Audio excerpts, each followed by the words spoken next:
Moja ya sakata ambalo lilichukua sura mpya kwenye siasa ya Tanzania ni mara baada ya makamu mwenyekiti wa Chama cha Demokrasia na Maendeleo Chadema John Heche alizuiliwa pale Mbalali kufanya mkutano na wananchi ambao walikuwa wanamsubiri pale. Alizuiliwa na askari. Kwa hiyo akaomba tu nafasi ya kuwasalimia wananchi na kupita. Of course nilikuwekea hiyo story hapo chini. Unaweza kupita kwa ajili ya kuiona. Ilikuwa ni purukushani pale, tulimuona mwenyekiti wa Bavicha Mahinyila anazungumza nao kwa ukali kweli polisi. Sasa hiyo imemfikia wakili msomi. Umeelewa vizuri, huyo ni rais wa TLS, kwa maana ya yeye ni rais wa jumuiya ya wanasheria nchini Tanzania. Umeelewa vizuri, Tanzania Law Society, si ndio? Boniface Mwabukusi amezungumzia kuhusiana na sakata hilo. So anasema kuzuia mikutano ya vyama vya siasa ni shambulio la dhahiri la demokrasia yetu.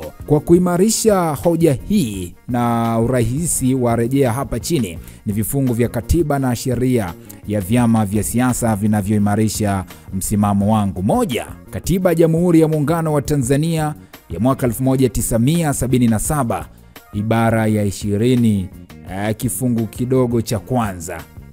Hapa amenukuu katiba: kila mtu anao uhuru wa kukutana na watu wengine kwa hiari yake na kwa amani, kuchanganyika, kushirikiana na watu wengine na kwa ajili hiyo kutoa mawazo yake hadharani, na hasa kwa madhumuni ya kuanzisha au kujiunga na vyama au mashirika mengine yanayoshughulikia mambo ya siasa au mambo mengineyo.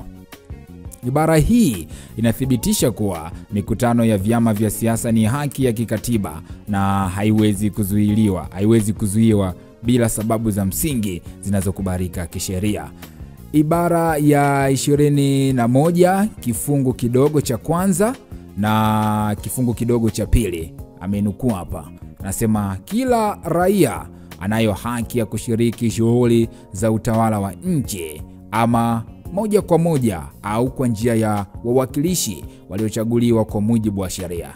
Kaendelea kukunukuu, kila raia anayo haki ya uhuru wa kushiriki kwa amani na bila uoga katika mchakato wa kidemokrasia wa kuamua uongozi wa nchi yake. Akaendelea kwa kusema, hii ina maana kuwa kuzuiwa kwa vyama vya siasa kufanya mikutano ni kukiuka haki za kidemokrasia za raia. 2. Sheria ya vyama vya siasa sura ya 258, The Political Parties Act Cap 258, kifungu cha 9 kifungu kidogo cha kwanza kifungu kidogo C, na nukuu hapa: chama cha siasa kitakuwa na haki ya kushiriki katika shughuli za siasa ikiwa ni pamoja na kufanya mikutano ya hadhara kwa mujibu wa sheria zilizopo. Anaendelea kwa kusema sheria hii inatoa haki ya kisheria kwa vyama vya siasa kufanya mikutano bila kuwekewa vikwazo visivyo vya msingi. Anaendelea kwa kusema kifungu cha 11 kifungu kidogo cha kwanza na kifungu kidogo cha 3, amekinukuu hapa: kila chama cha siasa kilichosajiliwa kwa mujibu wa sheria hii kitakuwa na haki ya kuendesha shughuli zake kwa uhuru kwa mujibu wa katiba na sheria za nchi. Hakuna mtu yeyote atakayezuia chama cha siasa kilichosajiliwa kuendesha shughuli zake kwa mujibu wa sheria hii. Hii ina maana kuwa vitendo vya kuzuia mikutano ya vyama vya siasa ni matumizi mabaya ya madaraka na vinakinzana na sheria za nchi. Sheria 3 ni kwamba sheria ya jeshi la polisi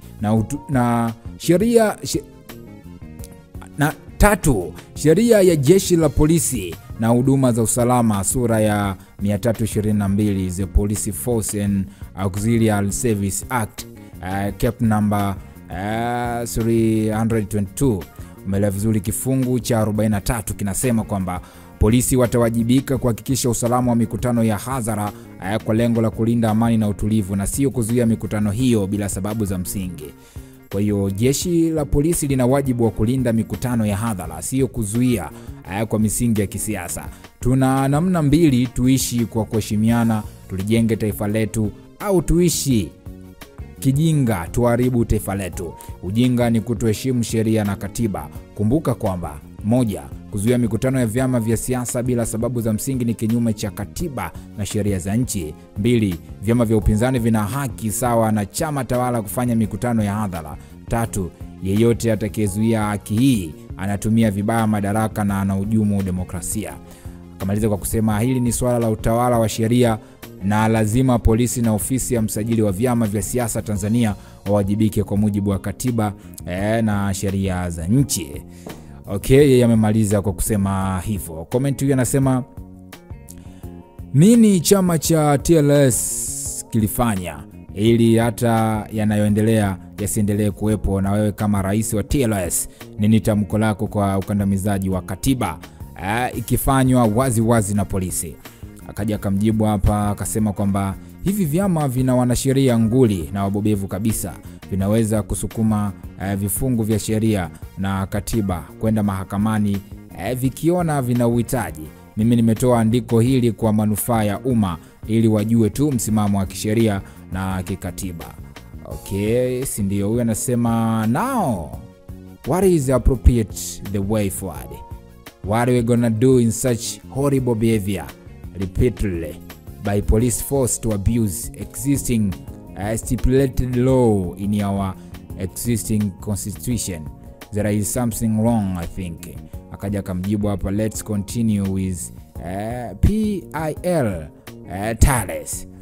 So huyu anauliza ni njia ipi nzuri zaidi ya kwenda nayo sasa hivi, ama hatua ipi nzuri zaidi ya kuifuata?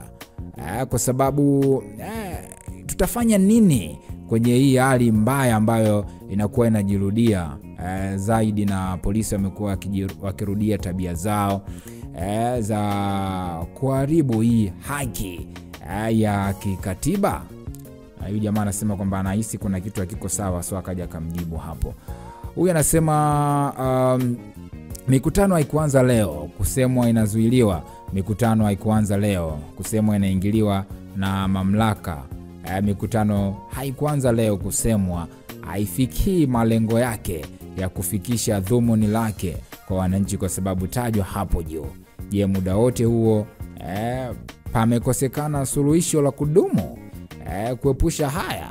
Wanasema suluhisho ni mimi na wewe kukata hata minyororo na akili za kitumwa, na kila mmoja kuona ana wajibu kwa taifa lake. Kwa hiyo comment ni nyingi kweli, kila mmoja amezungumza kiupande wake, lakini hicho ndicho ambacho kimesemwa na wakili msomi bwana Boniface Mwabukusi kwamba kuzuia mikutano ya vyama vya upinzani ni shambulio dhidi ya demokrasia yetu, na amechambua vifungu hapo vya katiba ya Jamhuri ya Muungano wa Tanzania, lakini pia akachambua sheria ya vyama vya siasa sura namba 258 The Political Parties Act cap number 258. Lakini cha mwisho kabisa ambacho alikuja kukichambua ni kwamba sheria ya jeshi la polisi na huduma za usalama sura ya 322 ambayo ni The Police Force and Auxiliary Service Act cap number